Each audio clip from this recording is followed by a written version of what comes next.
So what I want us to do today, listen. What I want us to do today, because you are not circumcised, you are a lioni. You are a lioni. Because you are not circumcised. So what we do, I gotta run.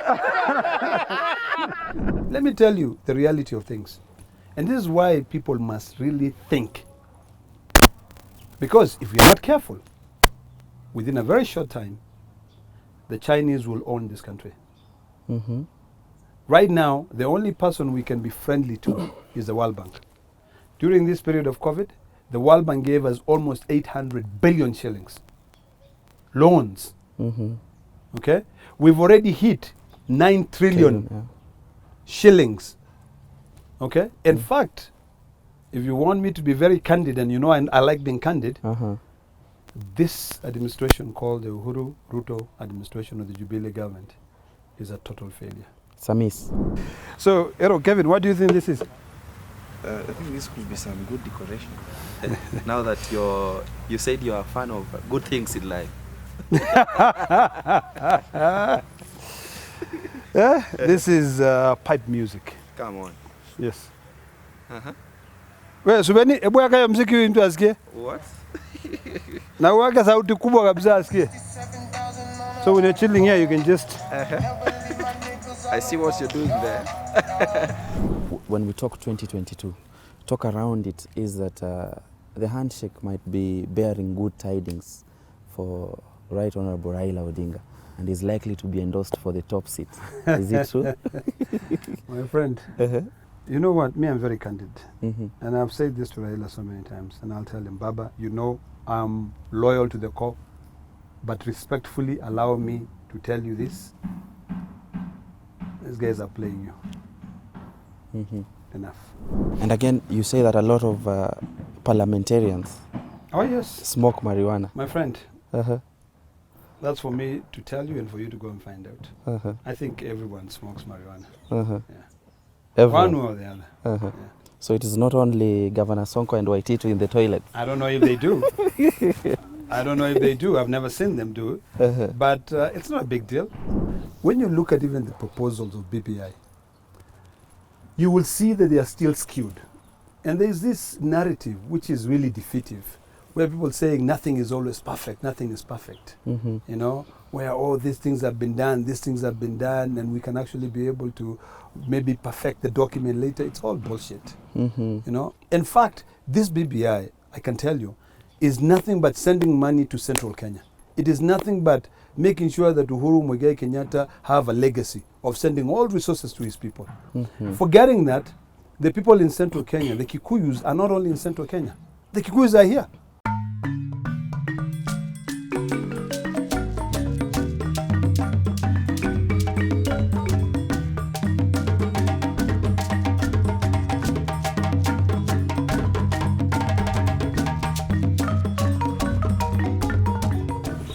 Habari yenu?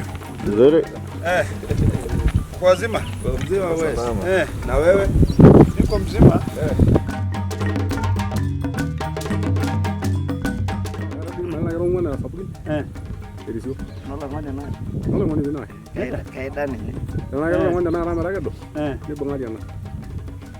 Ole naongea juu ya ng'ombe nataka ndume. Hizi ni njao. These are just calves. Okay. Hizi ni njao zingine zimekuja. Kwa tunaziamisha. Sasa hii hapa, hii ni kiwanja hii tunatengeneza. Mheshimiwa, good morning. Good morning. Thank you so much for inviting us to your place. You're welcome. Such a nice place. We like the good things in life. Yes. How you enjoy all this expansiveness? I love it. This shows you what it means when you take care of nature. When you take care of nature, nature rewards you. This place was a desert. If I show you before pictures, now that you can see what is after, you won't believe it. Wow. But I believe in taking care of nature. I started building this farm about 15 years ago. And I'm quite thrilled and I'm happy with the results. So when I come here, I just chill here, listen to cool music, walk around, unwind and think about what I can do to change this country. Yes. Awesome. And I really love the place, the coolness. What do you intend to come up with probably here? Well, the sky is the limit. Mm-hmm. I can assure you that God willing, that one day I'll be president of Kenya. Wow. And this will be a beautiful just garden where a few friends can be able to come up and just enjoy drinks and really appreciate just being around. Yes. Awesome. The people of Kenya, they know you as this firebrand, astute leader that they have in the country. But probably there are so many sides of you they don't know, and this being one of them. One of the things that people don't know about me is that I'm a true conservationist. I love nature. The other thing that I think people do know about me, but if they didn't, then I will let them know, is that I'm not a tribalist. If you walk around, even in my home here, you will find all the people working are from almost all the 42 different ethnic groups. Mbia tore kabisa. Kabisa. Nayo biore. Biore. Hivyo hivyo. Na magana tayo. Sasa wewe unaitwa nani? Naitwa Mr. Wera. Ongera. Mureithi Leonard. Irene Maina. Maruanga Hassan. Unaona hapa ni United States of Kenya. Hapa ni ndani ushago kabisa. Charity begins at home. You must love your people. The Maasai people have been stigmatized, traumatized, really extremist measures upon them for many years. Go back to 1911, when the British were here. Now, when the British left, it was intended that Maasais would get back their land. But those who took over from the British have actually made the British look more like philanthropists, you know, because the colonial masters, you know, built roads, they did everything, they left the Maasais to roam around in their own lands. At least even if they stole most of their land, they still gave us some land. So we still have to defend the rights of the Maasai people to own land. And for me, it doesn't matter where you are as a Maasai. If you're in Rombo, if you're in Samburu, if you're in Dile because they're still Maasais, if you're in Narok, if you're in Kajiado, I still have to fight. Or even Ilchamus in Baringo. I still believe that the Maasai have their rights. This is a greater. So when people confuse that, then you still wonder, you know, what is the point of having a saying that says charity begins at home? You need to take care of your home, you need to take care of your environment, so that you can even be able to have a footing. When I wanted to run for office, I started by telling my neighbors here that, gentlemen, ladies, I want to run for office, I need your blessings. When they blessed me, then I could be able to go out there. So when I know that I have the support of my community, then I know the sky is the limit. I can be able to do anything. Exactly. You know? So I think the other thing is that I love people. And particularly, I'm touched by the poor people who are struggling. I just didn't come up from an affluent community. I built everything that I have from scratch. I'm touched by the humbleness, the humility on the poor people of Kenya. You know, it doesn't matter which tribe you come from. You know, the poor people are the ones who are suffering. I get text messages on a daily basis. Someone saying, Mheshimiwa, leo tume survive, kesha hatujui kata survive. I want to make sure that all the policies that we pass in this country, you know, support those poor people. The poor people of Mandera, the poor people of Turkana, the poor people of Wajir, the poor people of Samburu, Isiolo. This is where I grew up. Even that house, ile chini iko pale, still part of my house. Yeah, still part of my father's house. And then all this land belonged to us. In fact, this is all mine. From that pole here, you can see that pole, all the way going down. That way? Up to that particular house? Yote, mpaka huko chini kwa ile mamiti. All that area. Wow. So my cows are down here. I know that this life is very temporary. So I want, if it is possible, all of us to enjoy it. You know, you're not more, just because you have a beautiful three-piece suit, you're not more of a person than any other person wearing their shukas like me. We are all together, we enjoy each other, and we embrace cultures. So that to me is something very key. Don't go Italian on me. Let's talk your attire.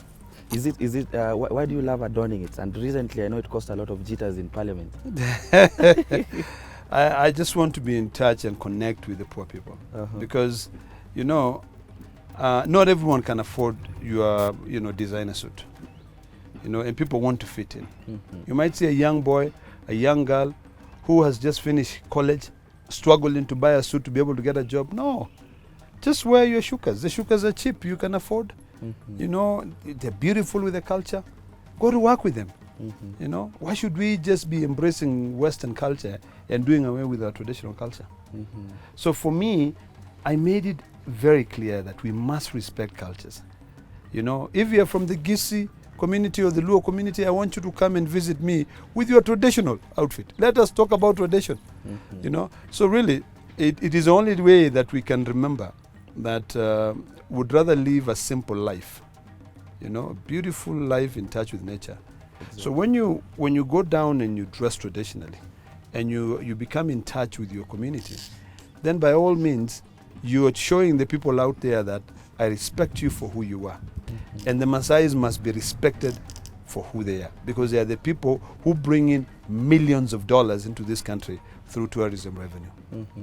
So we want the world to know, and we want there's no point of us pretending out there. It is like, let me tell you, it is like we are only Kenyan when we are winning races.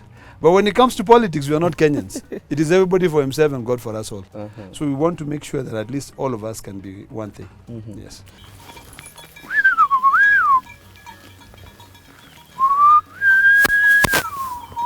There are a lot of Maasai cultures that I need you to demystify a little bit. I know you love this culture so much. Kabisa. There's this part yenye wanasema kudunga mkuki kwa mlango. What does it mean? Probably that I hear. This is what I hear. Tell me what you hear. When probably I visit a Maasai family, I walk with a spear. Nikifika pale, if there are 3 or 4 bombers, and then I think I choose some beautiful lady for myself. Now I pick a house and dunga the spear outside the house, which symbolizes the fact that if you come here, hapa ndani iko biashara inaendelea. Don't disturb. Do not disturb. Yeah. Let me tell you. And that's the reason why people must appreciate each one's culture and allow us to tell our story. The problem is that our story has always been told by someone else. It is about time that we now tell our story. And I'll explain to you what that means. We believe in age groups and age sets, okay, and clans. So when I come into your home, I come in and I'm invited by guests, by the, you know, the owners of the home. The first question you ask me is that, what is your name? I say, my name is so-and-so. You ask the son of so-and-so. And my mother is the daughter of so-and-so. And I'm of this age group. Once we've done all that introduction, and you know which age group I belong to, then you will tell me, go to that house. That house is for your age mate. So when I go to that house, of course our houses are small, so I cannot enter with a spear. I put the spear outside there. So if you are my age mate, and you're not at home, when you come home, you'll realize there's somebody who has come to visit you. And then you'll call out from outside and say, Nagara. Nagara. This is like, you know, it's like, it's calling the family, saying watoto, which means it's your wife, your children. Your wife is part of your kids? It's part of your children. Okay. Because you take care of them. Okay. So they will all say, Yehu. Then I would come out, because now I've heard you, because you will not call me because you don't know who is there. So I'll come out and then I'll introduce myself to you. We'll talk. And in most cases, we are polygamous. So then I'll say, okay, no problem. In future. So then we'll say, okay, you, anyway, you, Karibu. This is your house. You can spend the night here. And then tomorrow, then we can get to know each other. Then I will go to my other house, because I probably have 1, 2, 3 houses. You know, then I will not bother you. You'll spend the night there. You'll have a room. You'll spend the night there. In the event that you become mischievous, but it's quite seldom that you will become mischievous, because kids are in that house as well. So you'll just sleep in. You'll have your bed. The mother will sleep with the children in the other bed. But I mean, you know, this is nature. You know, you can go somewhere, become mischievous, you talk, you get to know each other. Maybe in the middle of the night, you sneak out and you get a shot. Who cares? You move on. When we talk 2022, talk around it is that the handshake might be bearing good tidings for Right Honorable Raila Odinga, and is likely to be endorsed for the top seat. Is it true? My friend, there's one guy who said, Mm-hmm. you can rent a Kikuyu, but you cannot buy them. We are leasing them right now to support us, and we are supporting them on this BBI thing. Mm-hmm. But they will never, ever, and mark my word, Mm-hmm. they will never support Raila. Mm-hmm. Maasais will die with Raila to the man. But tutabaki sisi wote tukisema resist. They will not. He is in for a root shock. In for a root shock. These guys are not honest. Mm-hmm. They're not. Why do you say so? Everything they do. Mm-hmm. You know, it's rather unfortunate. Let me put it this way. Mm-hmm. If they were to support Raila, right now we have a big case, we have a big struggle with a big piece of land called Kidong Ranch, Mm-hmm. which we believe is our land. We have spoken to Raila, Raila has spoken to Uhuru, but of course, they will never, never, never, ever agree to let it go. Is this a wake-up call from you to Raila? You know what? Me, I'm very candid. Mm-hmm. And I've said this to Raila so many times, and I'll tell him, Baba, you know I'm loyal to the core, but respectfully allow me to tell you this. These guys are playing you. Mm-hmm. Enough. Listen. What I want us to do today, because you are not circumcised, you are a lioni. You are a lioni. Because you are not circumcised. So what we do, we go to the river, it's called Olodare. We come all the way walking up to there. And then, because now his father is too old, his father is around 80 something. He's the one who, you know, you come there butt naked, and then you sit down, he supports your back. Okay? For you. I can be a doctor. Okay? So now, this guy is going to be Oldoroboni. Yeah. He's going to be Andorobo. Yes. And I say, no? My Turiana Maudi. Then, Nigel, you'll sit down. Can I demonstrate? Show you. And then we'll take your.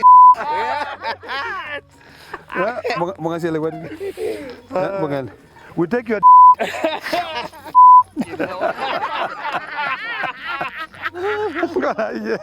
I'm told when if you call a Maasai, a friend of mine told me that when you greet them as Ero Soba and they are circumcised is wrong. It's very bad because you don't know unless it's your age mate. You know, but if you're just calling somebody Ero Soba, you're calling him an uncircumcised boy. How are you? So I grew up in this place, and this was the school that I went to. This is your primary school? Primary school. Which year was this? Way back in the 80s. Then in the 90s I went to high school, and then I graduated, I think, in 1993. Mm-hmm. So when I was sitting down, I thought, what would be the best thing that I can be able to do to help this place? Mm-hmm. This was just a day school. So we have kids coming from Olenko Mei, Olo Seneto. We have people coming from all the way up to Sakutiek. So I decided the best thing to do is to put up a dormitory for them. So I started building this dormitory. This dormitory is quite large. The capacity is for almost 200 students. But now we're going to cut it down into 2. Make it at least 100 because of Corona. So later on, I went to the university in America. I went to, the first university that I went to was the University of Kentucky. And then after going to Kentucky, I went to Fort Lewis College, and then I went to the University of Massachusetts in Boston. So that's why I went to school. Exactly. Yes. What were you studying? I studied political sciences and journalism, and a bit of law. And then from there, I did several other things. I did accounting. I did public relations. You know, I wanted to be an all-rounded person, understanding all aspects of accountability, public policy. I did some public policy as well. Yeah. Where did you land your first job? In 1994, just immediately after graduating from high school, I started working for Reuters, and we started a program called Africa Journal. We've got a few news anchors, we've got a few radio personalities like Carol Radul. We used to do voiceover for most of our programs. I started really basically as a newsman, and I just used to be a newsroom assistant. And then would go out and do features and collecting stories. I also started as a sound man. There's a fellow called Abdul who still works for Camera Picks. And Camera Picks, I don't know whether you remember the famous Mohammed Amin, the guy who died in a plane crash in Ethiopia. A24 Media or something? Yeah, A24 Media and stuff like that. So he used to be the producer of Africa Journal, which was sponsored by Reuters, and then used to be aired by KTN, and then other, airlines and also international communities. And then from there, I had a huge connection with a gentleman called Gerard Williams, who eventually almost adopted me to be his Maasai son. He's actually Welsh. And he helped quite a lot. And then even when I went to the US, I used to work in the UK. I'd work for Sky News. I did some production, actually. I did some self-authored reporting, where I came and reported really, really good programs. I worked for European News. I worked for RTL Channel 4. And then I worked for another one called Diverse Production. That was all in the UK. So it was all about media. It was all about production. When do you hang the boots in the newsrooms? Never. Never. I actually own a media house in Narok. And I hope that soon we'll venture into more production. And then we do content production. It's all about creating jobs for people. Because just imagine if I can be able to recruit about 100 youth in Narok and send them into different directions, give them even smartphones to be able to go and collect news for me, do stories about their culture, go back into the culture, and they do stories. Very soon, TV stations in Kenya would not be airing outside content. They would focus on local content, and that's what is going to help this country. Yes. What's the name of your media? Sidai Media Group. Sidai. Yes. Yes.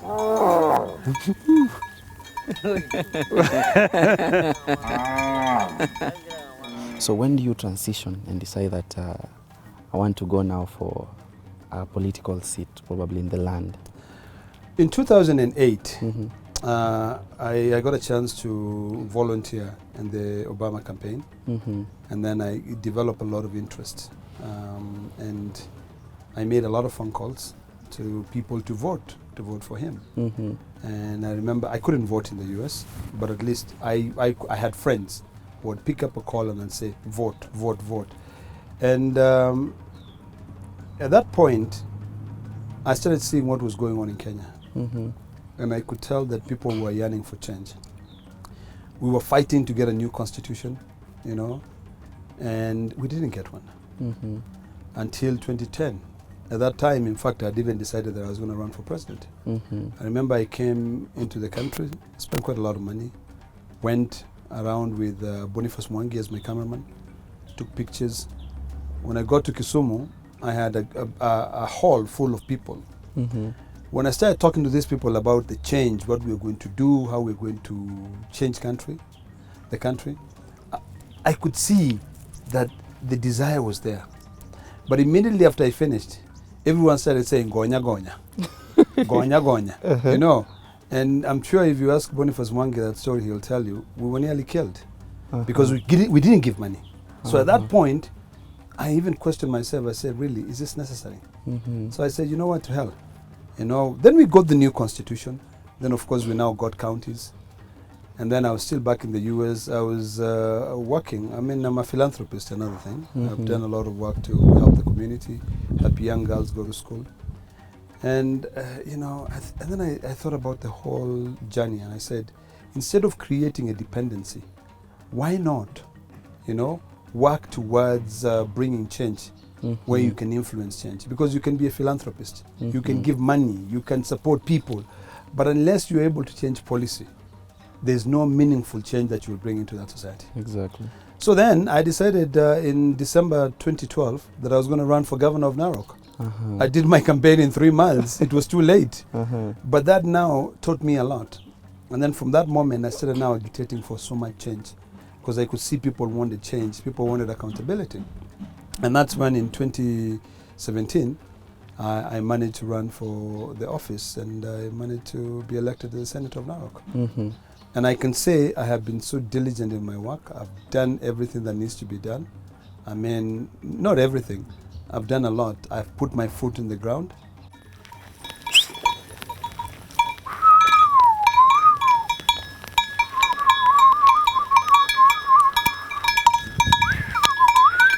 A time comes when I see Ledama in a playing field in Lithuania.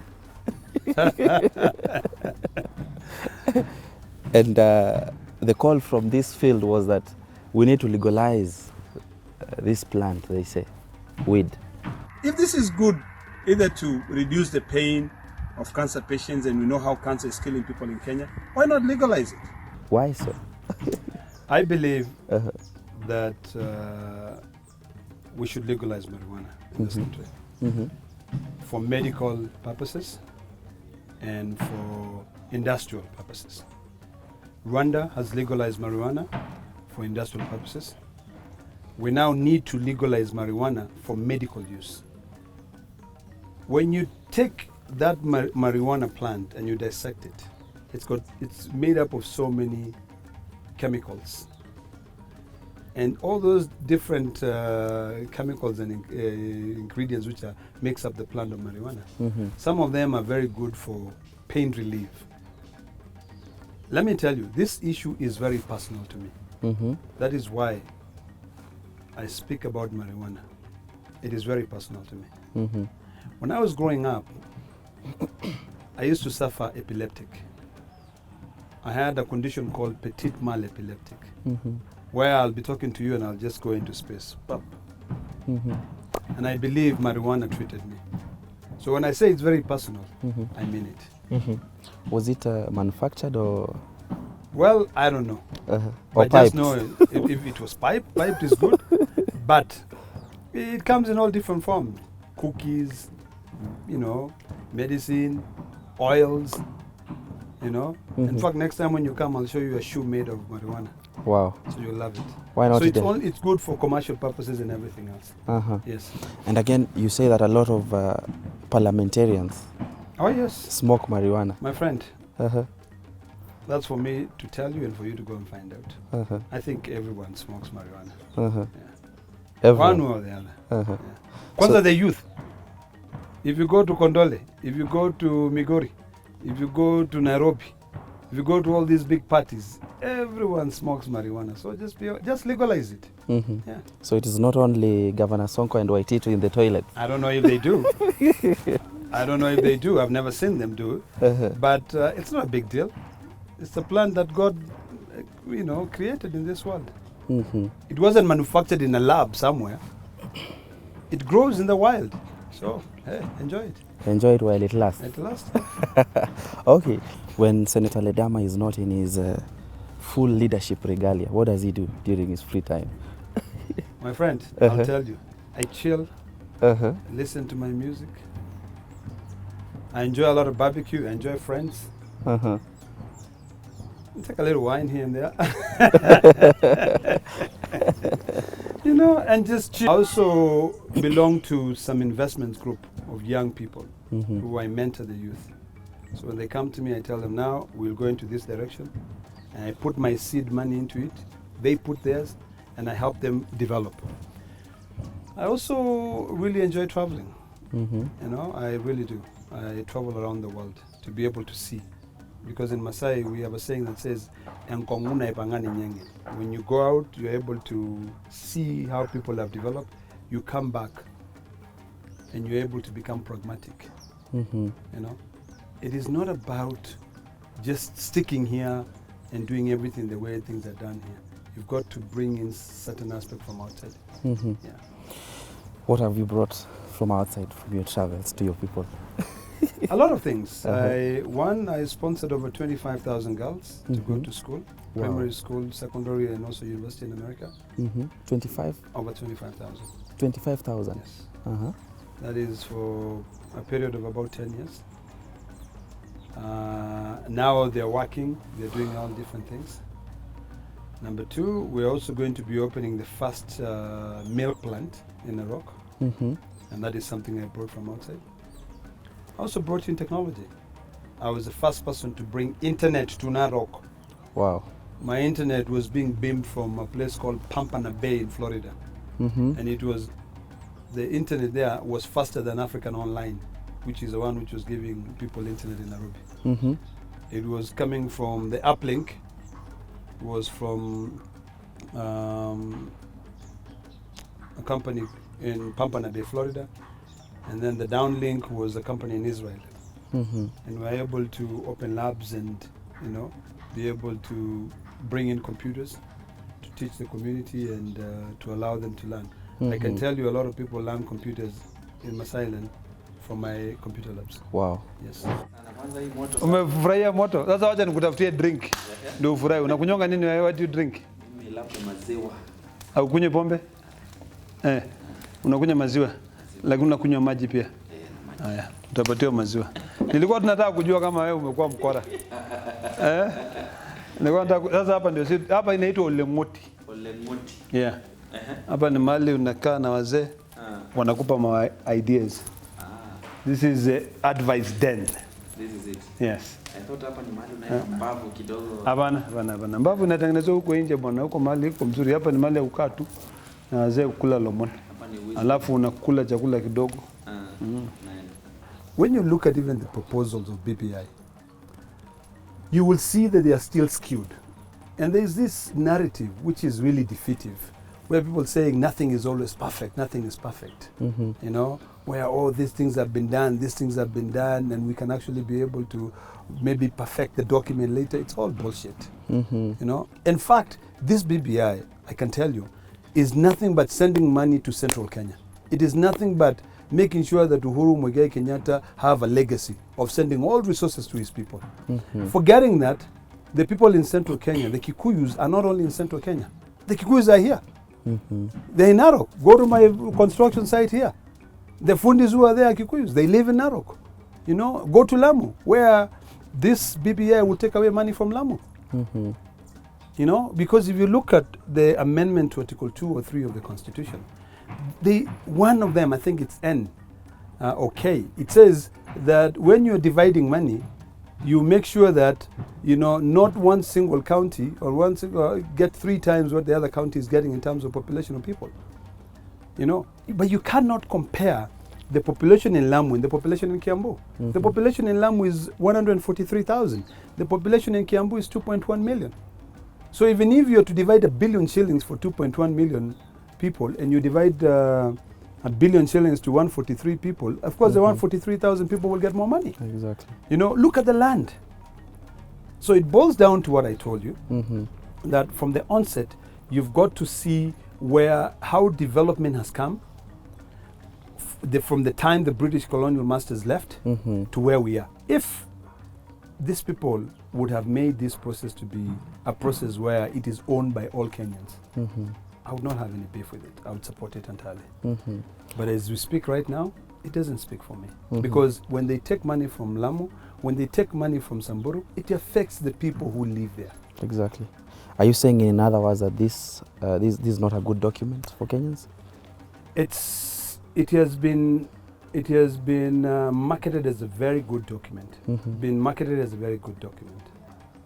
But in reality, it is all about the Benjamins. It is all about the money. Mm-hmm. You can have a perfect environment, but if you do not have money to be able to get water to maintain that environment, it's nothing. Mm-hmm. Yeah. Let me tell you the reality of things. And this is why people must really think. Because if we are not careful, within a very short time, the Chinese will own this country. Mm-hmm. Right now, the only person we can be friendly to is the World Bank. During this period of COVID, the World Bank gave us almost 800 billion shillings loans. Okay, we've already hit 9 trillion shillings. Okay, in fact, if you want me to be very candid, and you know I like being candid, this administration called the Uhuru Ruto administration of the Jubilee government is a total failure. It's a miss. Total failure. Why do you say Chinese will own Kenya? Because, one, look at what is happening with Kenya Power and Lighting as an example. Okay? Kenya Power and Lighting right now operates in a deficit of 120 billion shillings. Okay? Kenya Ports Authority, okay, is the only one that really gives us money. But you can hear a lot of skirmishes going on because do you think the Chinese would be stupid to just loan you money and they have nothing in collateral? We have been arguing that we believe that our Kenya Ports Authority, or rather our ports of entry, is a collateral given to the Chinese. If we cannot afford to pay them, do you think they'll take it away? Is it so? Now, I'll put it this way. All state corporations will be owned by foreign entities. All state corporations will be owned by other local banks, which are very clever. The National Oil Corporation will soon be owned by KCB Bank. Kenya Power and Lighting Company will be owned soon by Equity Bank and Stanchart. And let me tell you why. Equity Bank has loaned Kenya Power and Lighting almost 600, I think, $66 million. $66 million. How much is that? That's close to 600 billion. No. So it's about, yes, around 60 billion. With almost 66 billion, 66 or whatever billion, on an interest rate of 6.5%. That is, you're not borrowing money in Kenya shillings, you're borrowing on dollars. It is because it is 5% plus liable of 1.5%. Nowhere. If you go to the UK right now, when you borrow money is 1% or 1.5%. The cost of borrowing is very low. But now when you're borrowing at 6.5%, it is like borrowing with the Kenya shillings at a rate of about 16 or 17% because of the fluctuation rate of the dollar. So don't you think that if I were the minister right now, to be able to save that corporation, the first thing you will do is you will go to the either Chinese or you go to the World Bank and borrow money so that you can do away with these concessional loans and you'll be able to take these long-term loans. So that is the reason why I'm telling you soon this country will be owned by foreigners. And that is why it is about time that Kenyans start asking serious questions, not just agreeing. You know, you don't just agree to vote for a particular thing. You don't agree to do something. We're okay the way we are. Now we need to be able to realign our existing resources and build our economy. That's what we need to do. I think whatever you're saying also has a trickle-down effect. And of course, the number of unemployed youths by the day is ballooning. What do you make of the situation? We can change that. How? We can change that. If we invest fully in devolution, we can change that. In this area, I can guarantee you that by next year, we'll create at minimum 100 direct jobs and over 2,000 indirect jobs. We need to learn on how to trade among each other. We need to embrace the culture of living within our means. Right now, we are living out of our, what do you call it? We are living beyond our means. It's not possible. The youth, we need to be able to inculcate a culture of care, where even if we fix our roads and the youth have got their own lands, we can be able to give money to them and actually help them be able to produce their products, and then we add value. That's what the government should be doing. In fact, the only thing that I can tell you that the president has done well, which I agree, because I'm always a critic. If you do something well, I congratulate you for having done it. When he took over the Kenya Meat Commission and he gave it to the military, they paid off their bills because it was proper management. Okay? That's what we need. With proper management, we can be able to increase employment opportunities to youth. You know, we also need to be able to really fund counties and encourage youth to be able to work. The other thing also, we need to be creative. Yesterday when I was coming, I was talking to a friend of mine called Nigel, and he told me that his brother focuses on scaffoldings. Okay? If the youth can now start thinking outside the box, when buildings have got to be painted, you need the ladder. That's a business that one youth can invest in. You also, those ones who want to be able to pour the concrete, they can also invest in that, so that there is specialization of labor. But the problem we have now is that Joe wants to do everything. He wants to be the mason, he wants to be the carpenter. So he end up not doing anything good because he's not qualified in being a carpenter, neither is he qualified in being a mason. So for now, let's have division of labor and specialization. That will help us. Let's have John dealing with scaffolding. You know, if you want to lease scaffoldings for painting, or you need prop jacks to be able to pour concrete, you can go to Mary there, you can go to Jack, and you lend and you lease them. You know, so that we don't have to continue destroying the environment. So that's my take. I believe the current environment is not even good for business for our youths. And all they say is, where do I get the capital? Where's the hope for them, especially from you as the leaders? I see a lot of hope. And I want to encourage the youth that to continue asking a lot of questions. As a person who believes in working so hard, I'm one of those people who believe that when you keep going for what you believe in, you'll be able to achieve. The problem we have now is that the youth, they get so distracted, partying all the time, you know, party all the time. If you party all the time, of course, you're not going to be able to achieve anything. So just be serious, and you'll find this. Some people who are very poor, you know, have risen from where they are, they work, they don't want to live beyond their means, and they succeed. So I just want to encourage the youth that when you look into the future, think about what you can do to better yourself. And when you are electing leaders, don't elect a leader because of gonya. Tokenism. No. Elect a leader because you know he can be able to assist you, be able to better yourself. Right now, when it comes to the healthcare, as a matter of principle, every youth in this country should actually apply for the NHIF card and pay that little money. Go do kibarua. But make sure you've protected your health. Get that NHIF card. So at least when you get sick, you don't have to call for Harambes all the time. You can get some part of your money paid for by the National Health Insurance Fund. But some of those, instead of them actually going in and paying the 1,000 shillings required for you to get that card, you know, you go in and you decide to buy a joint and start smoking it. Recently, there's been a proposal, or rather I would say that all employed Kenyans need to pay an employment tax. What do you make of it? Total bullshit. That's what I said. You don't punish me for working hard for you to reward somebody who doesn't work. I've never seen that anywhere in the world where you are taxing me and you put in an employment tax so that you can be able to give money to somebody else.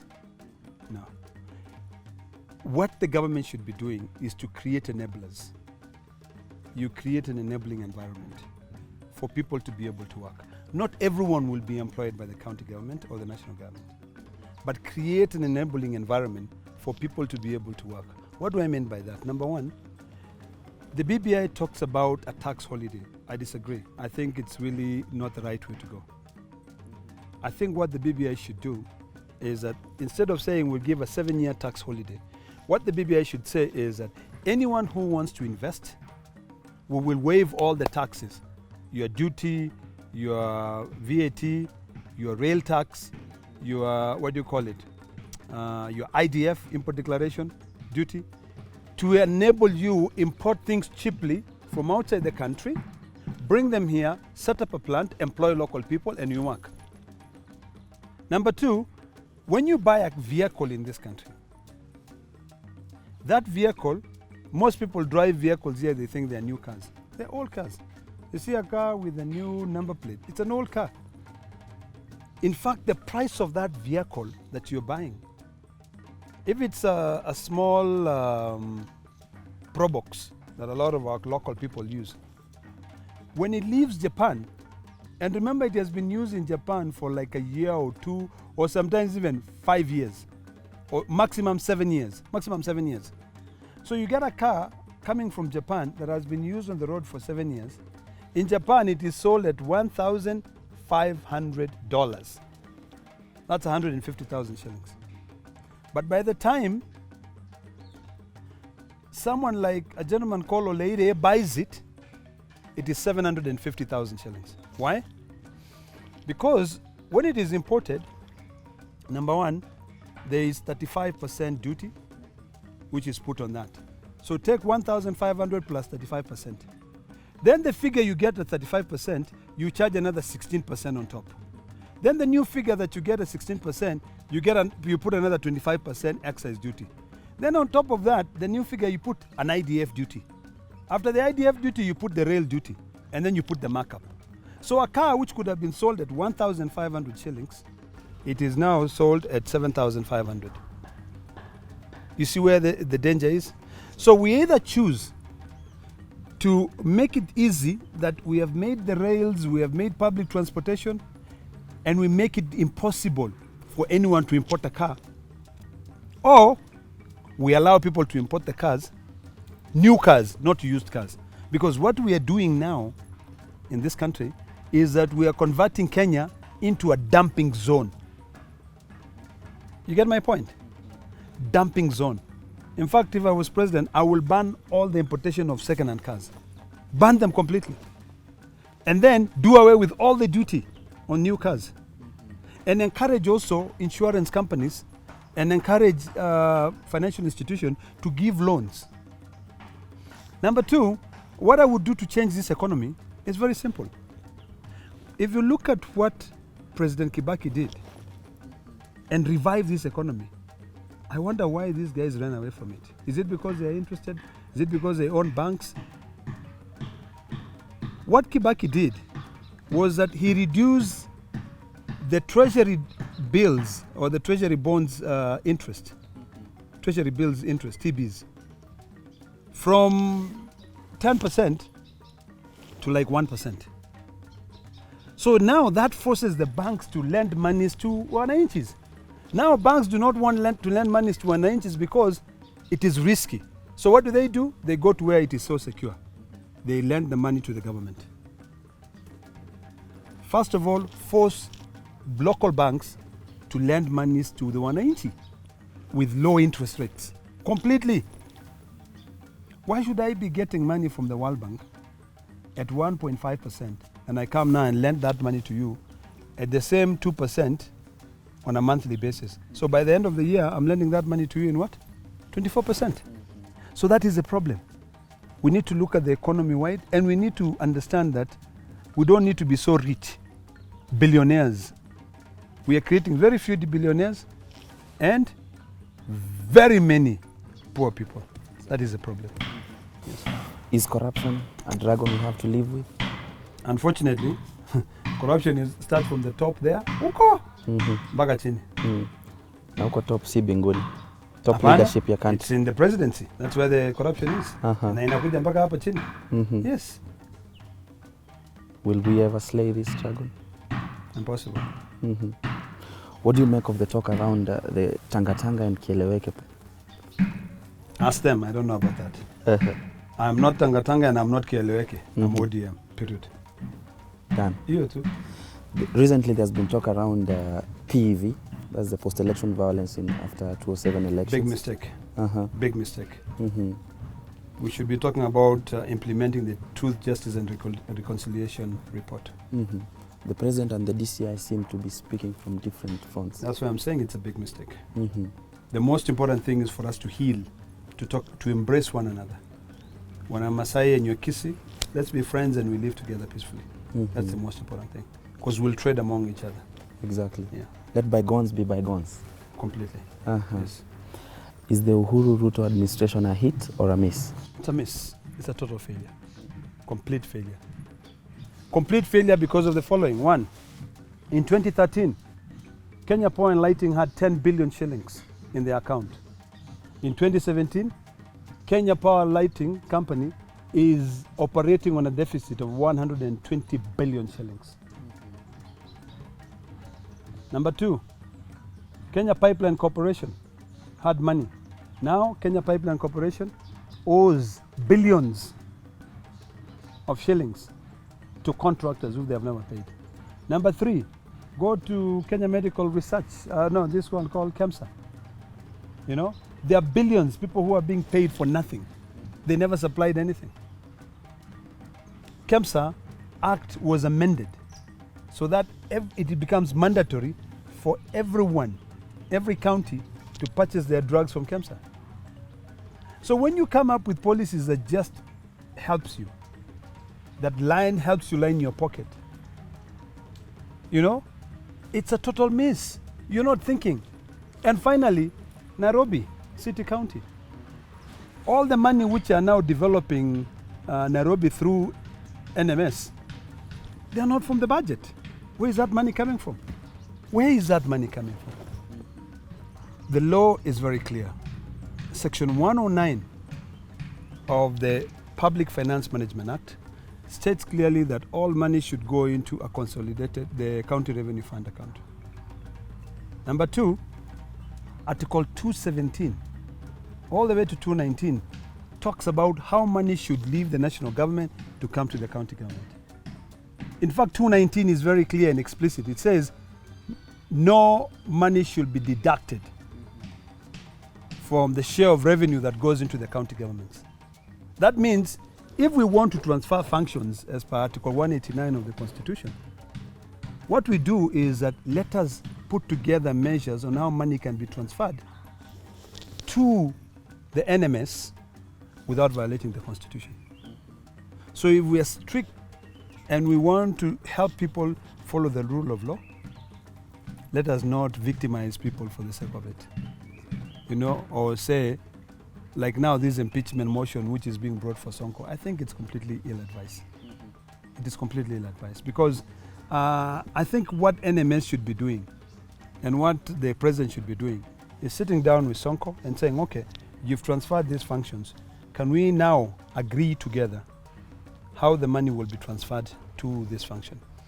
And legally, and I dare anyone else to come out with any other reasoning, the only way that that money can be transferred is if the money gets to Sonko, then Sonko writes a check to NMS and say, carry out this function, unless you amend the Constitution. Come 2022, shouldn't then Kenyans look at Dr. William Ruto to right the wrongs? You know, I'm not here to tell Kenyans who they should vote in 2022. I'm here to tell Kenyans that in 2022, vote for ideas but not for money. Period.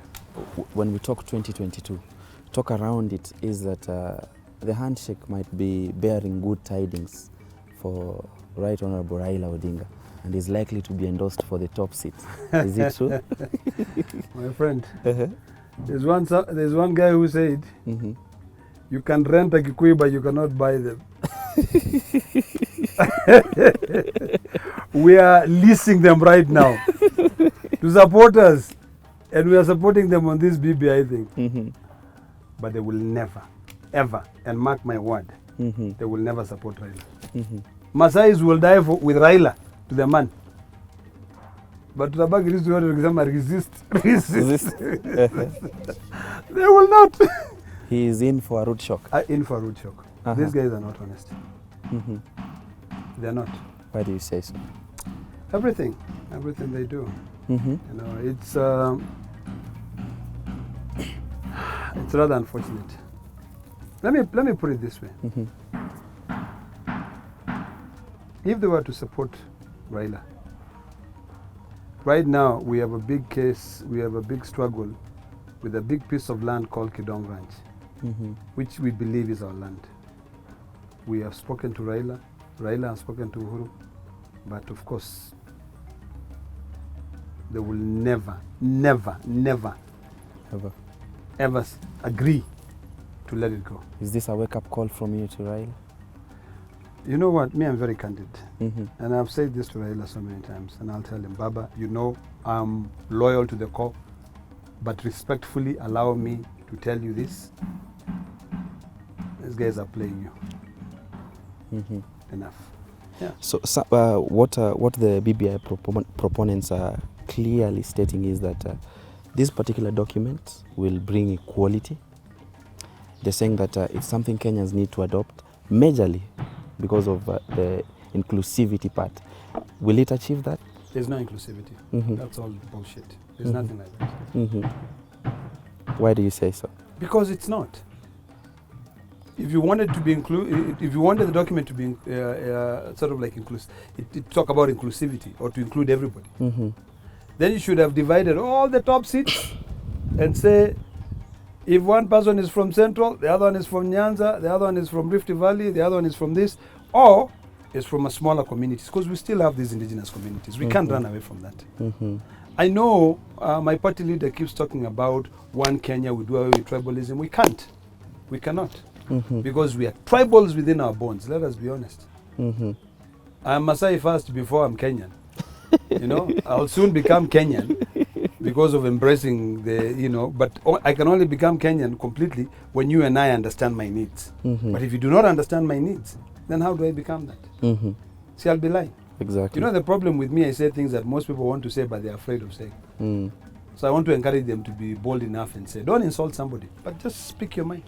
Do you envision a time when probably Kenya will have a president from a minority community? Absolutely. Uh-huh. But And not that with is the when- BBI? And that is, no, Uh-huh. not with BBI. No. Uh-huh. That is when we now believe in meritocracy, Mm-hmm. but not tribalism. Merit, you reward merit. Mm-hmm. You see that this person can be able to bring in change. This person can be able to help your country develop. Mm-hmm. Reward that person. Mm-hmm. But don't reward somebody because of his size of his pocket. Mm-hmm. That's the problem. What do you think can be the thing that can really unite Kenyans? Is it One, is when it we respect each other's culture, Mhm. that's number one. When we embrace each other's culture, mm-hmm. then that diversity of the different cultures makes us very strong. Mm-hmm. I love this country called Kenya. It's a very rich country. But if we are not careful, my friend, we will really go down the drains. Mm-hmm. We have to respect one another. We do not respect authority in this country. We do not respect the poor people. Right now, every leader should be talking about, how do I get a better road for my people? How do I get a better hospital for my people? You know, how do we make sure that when we open schools, we can be able to open these schools and all our kids will be able to maintain social distance and they'll benefit. Mm-hmm. That is what we should be thinking now. The hustler nation. You know, no, it's not about the hustler nation or anything. We should be thinking about, I don't believe in those terminologies. Mm-hmm. I want to see the poor people benefiting. That's Mhm. all I care about. Mm-hmm. And I want us to leave Nairobi. That's why you see, me, I'm here. Hapa nyumbani, wengine saizi wako Karen, wanakunywa kunywa huko, wengine wako Runda, kila mahali. Uh-huh.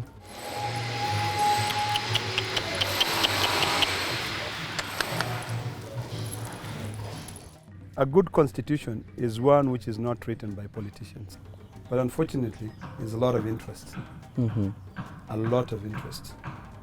Are there any parliamentary initiatives that probably could be tweaked to make sure that Kenyans are not subjected to a referendum? My friend, Mm-hmm. are you the only visitor in Jerusalem? These guys are determined to pass that document the way it is. Mm-hmm. So our job is to tell our people what that document means to them. Because it will now go to the assemblies. When the assembly passes it, the speakers bring it to the National Assembly and the Senate. If we pass it, it goes to the president. Mm-hmm. Then it's a referendum. And then it's a vote. If it passes through, bas, It's a done the deal. document is a done deal. Uh-huh. Then we can continue amending, but we told you, and I'm going to tell them. Mm-hmm. But no one is going to coerce me to vote for something that I don't believe in. No one. Exactly. Since Timama passed on, who's taking over as king? There's nothing like that, my friend. Uh-huh. Yeah. There's absolutely nothing like that. Mm-hmm. Every leader who is elected must continue to do work for their people without thinking of being glorified and being made a spokesperson of the community. Mm-hmm. Everyone should be the spokesperson of the Maasai. Mhm. Every Maasai leader should be a spokesperson of the Maasai. Because when you see something affecting a Maasai in Samburu, talk about it. And that is why I told you on this BBI nonsense, Mhm. the money is being taken away from Samburu. They will suffer. Those are our people. We must support them. Okay? So this issue of a Maasai spokesperson, it's a creation of the media. Mhm. Okay? No one went and made Ntimama the Maasai spokesperson. It was his action, what he spoke for, what he did. You know, Ntimama drank Maasai, smoked Maasai, slept Maasai, you know, walked Maasai, everything. Everything he talked about was to be able to uplift the standard of living of our people. Mhm. So if we can do that, so be it. But I have a feeling you're taking in his shoes. No, I'm wearing my own shoes. You can tell. I'm just wearing simple shoes. Yes. Probably at the end of the day, are we likely to see you go for the gubernatorial seat or something? Yero, I am a senator now. Uh-huh. I want to remain as a senator. I want to work as a senator until 2022. In 2022, I will decide. I might even decide to go for president. So Mhm. I might decide to quit politics if I don't like it. I might decide to go for any other position. But right now, we're not campaigning for any position. We just continue doing work. Exactly. So let me work on my project now. Let me continue helping the community. And then slowly by slowly, when that time comes, and I'll speak to the good Lord, and he will direct me whichever way he wants to. Exactly. There was this time, I think, in when we were having the CPAC elections. Yeah. What happened? My friend, you don't want to know. I wanna know. You will read that in my memoir. I will not tell you that. Come on. I'm serious. Uh-huh. You will read that in my memoir Why not? because it's very juicy. Uh-huh. It is very juicy. Just squeeze a little bit juice for me. It was an ego issue, Mm-hmm. period. That's the answer for you. It's done Yeah. and settled. Done. Awesome. But you will read the details in my memoir, God willing. Okay. I sure will. I'll be waiting for that one. What is your biggest political lesson this far? Betrayal. It had to be it. Uh-huh. Betrayal. Uh-huh. Yes. Have you been betrayed before? CPAC chairmanship, I was betrayed. Let me wait for the memoir. Wait for the money. Uh-huh. Yeah. What else? Patience. And when you become a leader, the way you perceive things is very different. What do you think is your strongest trait that guides you in each and every decision that you make as a leader? Honesty, Mm-hmm. okay? And saying as it is and not sugarcoating anything. Mm-hmm. Yes, that's it. Exactly. Yeah. Final remarks from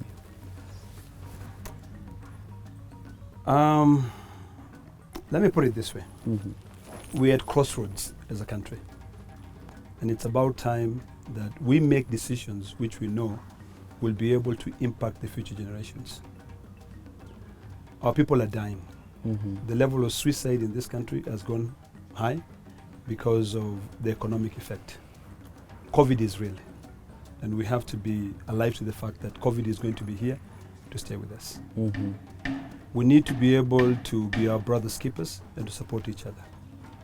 I want us to shift our own personal interest into the interest of the poor people. I get so many text messages on a daily basis. Someone calling me, telling me, please, just send me 500 shillings Mm-hmm. for me to buy food for my children for a week. They even do the calculation. I'll buy these at this price, I'll buy these at this price. Those are the things that we should be thinking about as a country. Mm-hmm.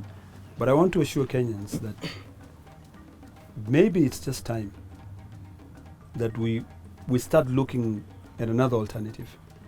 We move away from the norms and we go to the extraordinary. Mm-hmm. Every day as I travel, I meet people. And the stories that they share with me make me understand that leadership or wanting to bring in change is not a competition between two individuals. It should be a competition between ideas. If I have the best ideas, give me an opportunity to be able to serve you. This country is a very rich country. That is why all the foreigners now want to live in this country. Those who have so much have so little, yet those who have so little have so much. You know? There's a lot of wealth here. We just need to realign our existing resources and bring in that change. And I want to appeal to all the governors. Instead of enriching themselves, please remember the poor people who vote for you to be there. Well said. Asante. Thank you, Senator. Aya.